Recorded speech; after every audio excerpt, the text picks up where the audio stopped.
안녕하세요, 윤 대표님. 민주당 얘기도 좀 하겠습니다.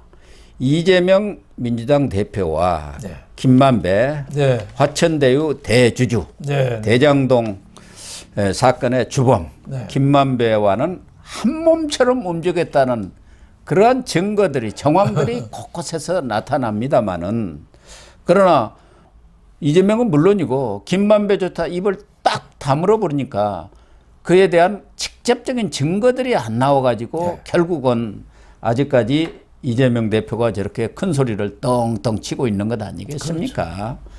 사실은 이 권순일 전 대법관과의 김만배가 8번이나 찾아간 거, 뭐 이발소 갔다는데 말이 되는 소리, 거기에서 재판거래 한 거, 그것만 하나 김만배가 입을 열어도 다 끝납니다. 어마어마한 범죄죠. 어떻게 대법관을 매수를 해가지고 그 이재명을 무죄로 만듭니까? 벌써 그걸 이재명이가 몰랐겠습니까? 8번을 그 대법원 갔는데요. 그걸 머리 깎으러 간 거, 그거 다 기록에 나와 있잖아요. 아니, 권순일이가 무슨 이발사입니까? 그리고 이발소 간다든가 이런 것도 다 그 방호 그 경비에서 다 적어놓고 대법관은 아무나 만날 수가 없습니다. 전화를 해서 분명히 그쪽에서 들어오라 해야 가는 것이지 그냥 쫓아간다고 만납니까? 법관을 누가 만나요? 법관이 얼마나 위험이 있는 자리인데요. 웬만한 뭐 변호사나 검사가 만나겠습니까? 대통령 장관이 만나겠습니까? 그거는 어떻게 보면은 거의 신적인 권한을 줘가지고 옳고 그름을 잘 판단하라는 거 아니겠어요? 거기를 8번이나 가서 권순일이가 진짜 이발사 아니라 면도사 정도 되는가 봐요. 방에서 면도해 준 것 같아요. 저런 거짓말을 했는데. 그래가지고 이재명을 무죄시킨 건 사실 아닙니까? 그렇죠. 그만큼 밀접한 관련이 있고, 그 외에도 보면은 그 배상준이라고 천화동인 7호 법조팀 그 밑에 있었던 기자가 배상준 아닙니까? 그 사람이 얼마 전에 지난해인가요? 인터뷰에서 그 법조팀장하고 이재명하고 오찬까지 같이 이렇게 자리 만들어주고 나중에 오찬 끝나니까 둘이 가가지고 또 언제 만날까요? 하더라고. 그거 다 보도가 됐지 않습니까? 그 정도로 가까운데 지금 이재명이는 김만배와는 성남시장 당선 후에 인터뷰 한 번 한 것이 전부다. 이렇게 또 거짓말을 하고 있지 않습니까? 더군다나 얼마 전에도 김만배하고 신랑님하고 허위 인터뷰한 거 이런 것도 또 김만배가 다 기획해갖고 한 것이고, 그것을 김만배가 왜 혼자만 했겠, 자기 살라고만 했겠습니까? 정진상이라든가 그렇죠. 그것도 뭔가 기획이 됐다는 것이 그 정황으로 보면 다 드러나는 거예요. 그렇죠.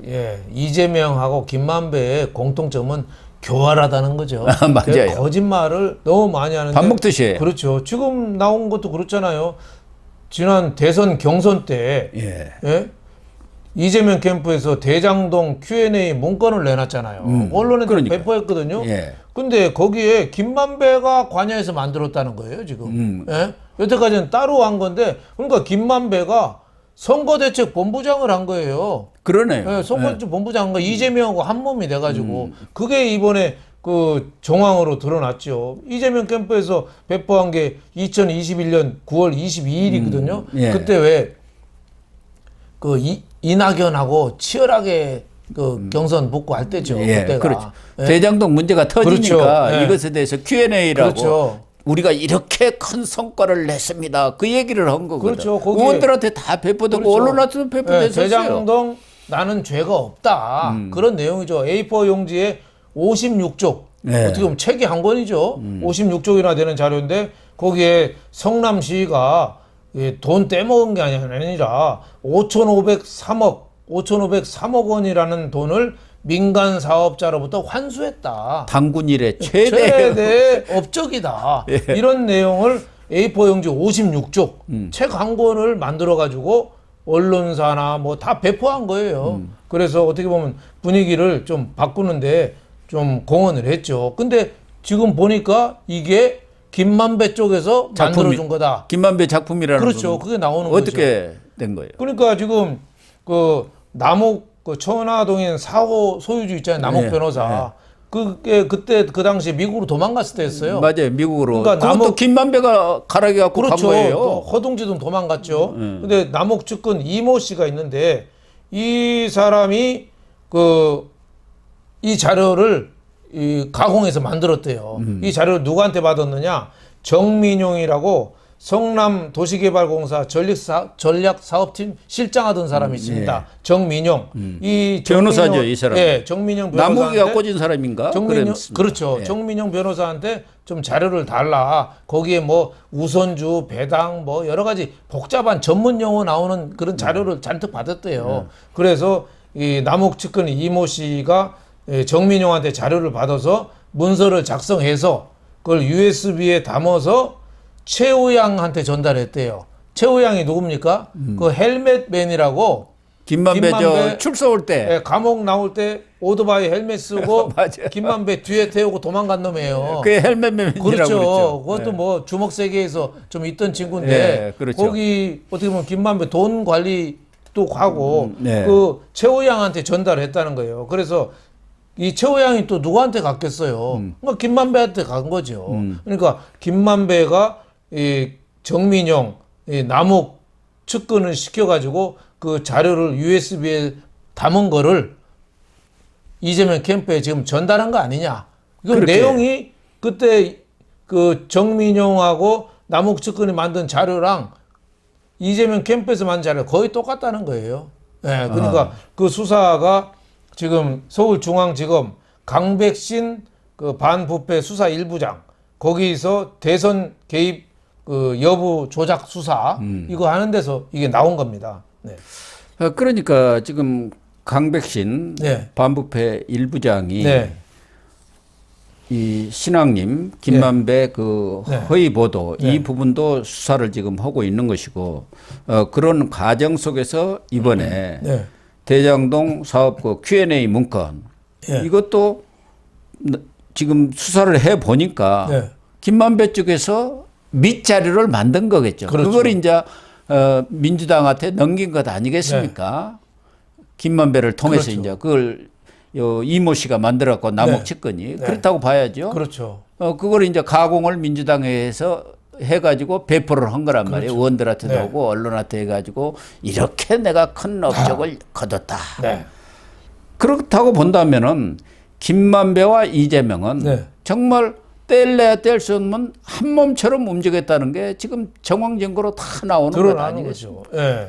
그래서 428억 이게 사실은 가장 큰 밝혀야 할 핵심 증거 아니겠습니까? 거기서 직접적인 어떤 증거 또 김만배의 증언이 나온다면 모든 것이 끝나는데 김만배는 이거는 원래 그분 거라고 했다가 이제는 이거 내 거다 하고 있지 않습니까? 그렇다고 이재명이가 자기 거라고 할 수 없잖아요. 그러니까 이 문제만 잘 해결돼 버리면은 이재명만 지금 이렇게 영장 기각도 되고 그랬으니까 이거 428억 내가 챙기는데 그러니까 입 다물 수밖에 없어요. 그리고 김만배 입장에서는 이재명이가 살아야 저도 사는 거 아닙니까? 그렇죠. 그만큼 어떻게 보면 이재명하고 김만배는 2인 삼각 두 사람인데 다리가 세 개인 거죠. 다리 하나는 같이 쓰고 있는 거죠.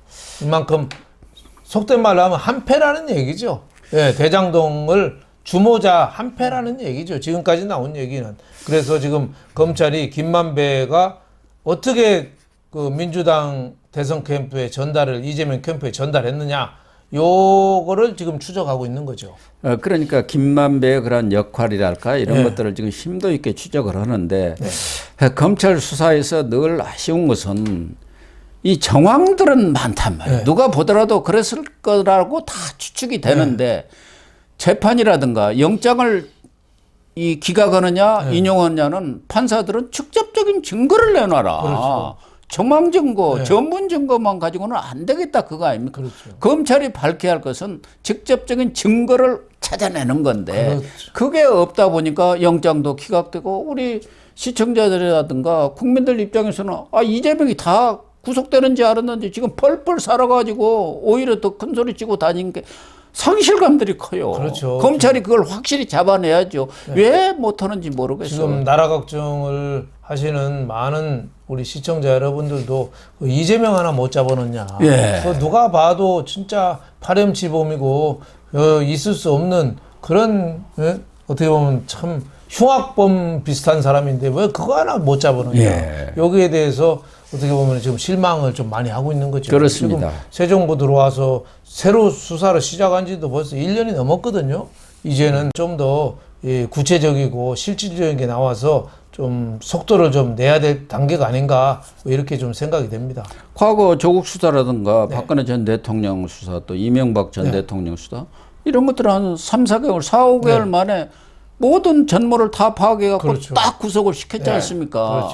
그렇죠. 지금 문재인 정권이 계속된다면 뭐 기대도 안 하겠지만 정권이 바뀌었는데 모든 검찰권을 검찰이 다 장악하고 있지 않습니까? 핵심 라인에 다 친윤 검사들이 앉아 있고 그런데도 이 못 잡아내는 거 보면은 직접적인 증거를 못 잡아내는 거 보면은 전에 홍준표 대구시장이 얘기했던 대로 요즘 검찰들이 수준이 능력이 많이 떨어졌나 이렇게 좀 비아냥거리는 그런 얘기를 했는데 저희들이 봐도 1년 7개월 이상 수사를 했는데도 뭔가 우리가 보더라도 확실하네.